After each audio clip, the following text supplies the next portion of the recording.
Hello and welcome back, everyone, to Legacy of the Void Part 8, as we continue to go through the Legacy of the Void campaign and the Spear of Adun mission, as we are slowly pushing out from our starting position in order to do the first of the many mission objectives. Keep your tentacles to yourself. Yes, as Pascard mentions here, one of the best things that you can do whilst you're fighting Zerg for the campaign, and even in the multiplayer, is trying to take out the creep tumors. It's a bit more difficult to do in the multiplayer because the creep tumors are permanently cloaked. But, you know, that's what detectors are for, specifically observers.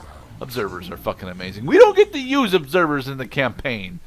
Yeah. Damn it. Sensors online. Wait, what is this? Warp prisms approaching our nexus point. Stalkers, eliminate those warp prisms. We will do that in just a moment. We have to get some more stalkers alive first, though. The pylon next to them would restore their power, giving us an advantage. The Spear of Adun's deploy pylon ability would be ideal for this. Of course, our probes can always warp in pylons as well. Warp gate online. We can begin warping in warriors from it immediately, Hierarch. Yes, like this, as I have already shown off. One of the big steroids that we get for the campaign is the fact that our gateways have the ability to stockpile up to three warp-ins before being forced to go on a rather lengthy cooldown. And to be perfectly honest, the ability to stockpile those warp-ins is absolutely fucking amazing for a majority of the run. It allows us to deploy our significant forces pretty much anywhere at the battle, anywhere that we actually have access to pylon power, which again is effectively everywhere, because assuming that we actually can see it on the map. Well, building 3 at a time versus... No, warping in 3 at a time as opposed to building them 1 at a time. Hell yeah. Now, because warping is what? I think it's like 300% faster. We have to answer that Amon is able to warp in pylons apparently wherever he pleases. His power is only beginning to reveal itself.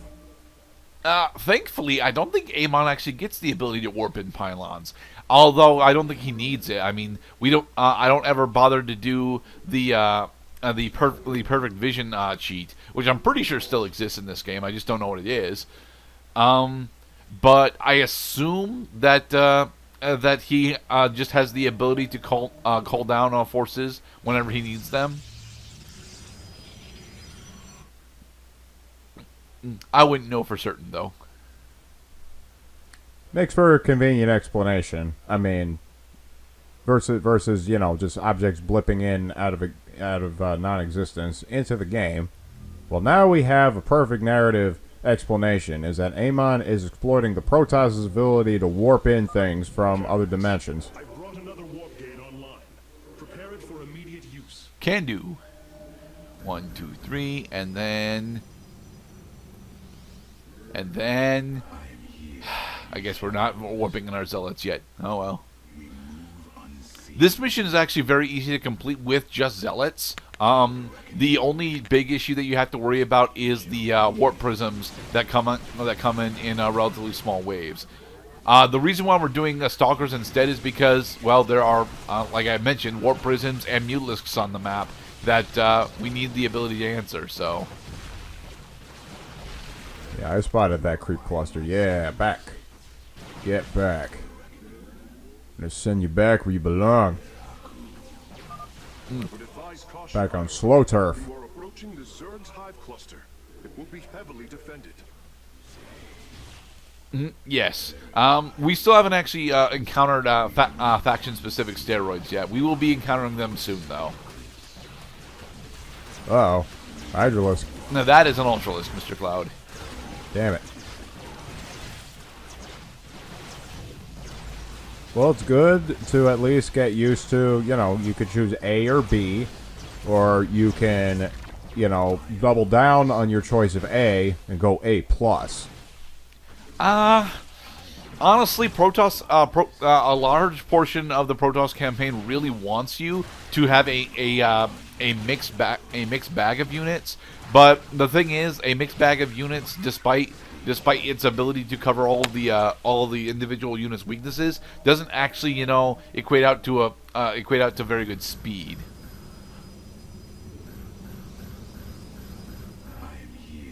Fill my bay.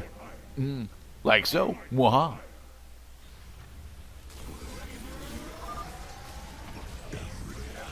Turns against you. Even the ground beneath your feet carries The seeds of my victory. He's referring to Nidus worms. We shall now start spawning just outside our base. Like so. Ah, Nidus worms. Warriors, strike tremors. down. We are not defeated yet. I wouldn't say tremors because, these graboids are specifically just transport units. We never get a Nidus worm that actually has the ability to engage in combat, sadly. I see. So they're answering our transport warps with their transport warps. Well, actually, we're answering theirs with ours because they open with warp prisms before we had access to it, so...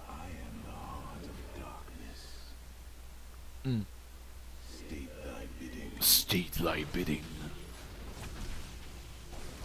Kill that worm.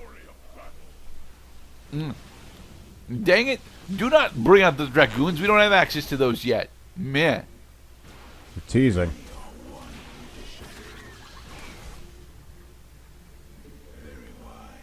See, Amon wants to make us jealous. Like, why don't you come to the dark side where we got all the coolest shit you could possibly imagine? Dragoons aren't honestly all that good in this game. Like, they've got the same size problems that the Stalkers have, and they have significantly better combat stats than Stalkers do. But their inability to blink makes it so that when they end up flooding the front lines like they have a tendency to do, you can't really walk around them anymore. Don't listen to them. He's using Melendez in order to make us feel like it's cool to be part of his club. No, it sucks. There, we got all the gateways. Yay! The abandoned warp gates are now under our control. And now that we have almost a complete contingent of Stalkers and Zealots, we should, just be able to raffle stomp him from here. Oh yeah. Stream the Zealots at the Photon Cannon.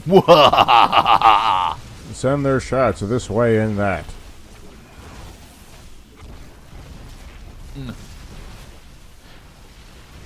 But you'll notice that because I'm not microing my Stalkers all that well, they have a tendency to fall behind my Zealots whenever we encounter any aerial targets that my Zealots can't actually deal with. We're almost finished, Hierarch. The Spear of Adun is nearly online.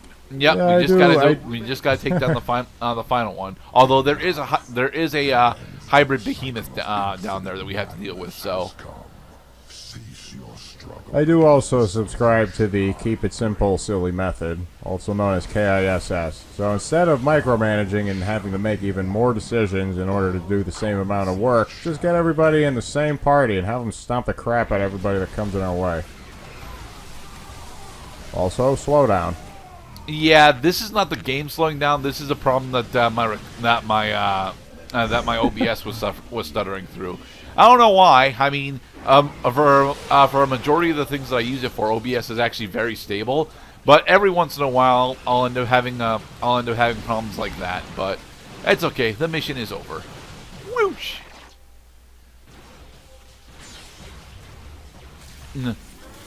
Sorry we didn't get to show off us slicing through the behemoth, but it was on screen. It just, that wasn't on screen very long. Power transfer completed. The Spear of Adun is ready to depart. Yay! All firstborn free from Amon aboard, Facemate. We must flee this world if we are to survive.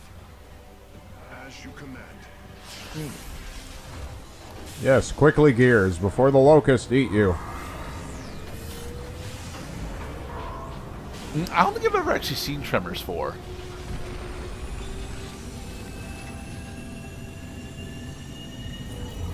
Whoosh!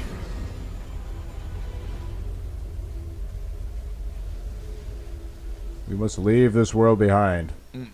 Just like we have to leave behind our friends let's who've been see. mind controlled. We did get Warp Tour done, and Sprinter Cell, which I think is 3 power cells within 15 minutes. So yeah, we got Sprinter Cell as well. Woohoo! Hell yeah. Maybe just finish the mission within 15 minutes, which we still got. Trophies, baby. Yeah. Got a brand new ship. See, Amon couldn't deliver us this ship. Only He didn't because wanna the ship tell is us about this ship has been. This is a warship that has been decommissioned for like almost 1,000 years. Yet it still works. Yep.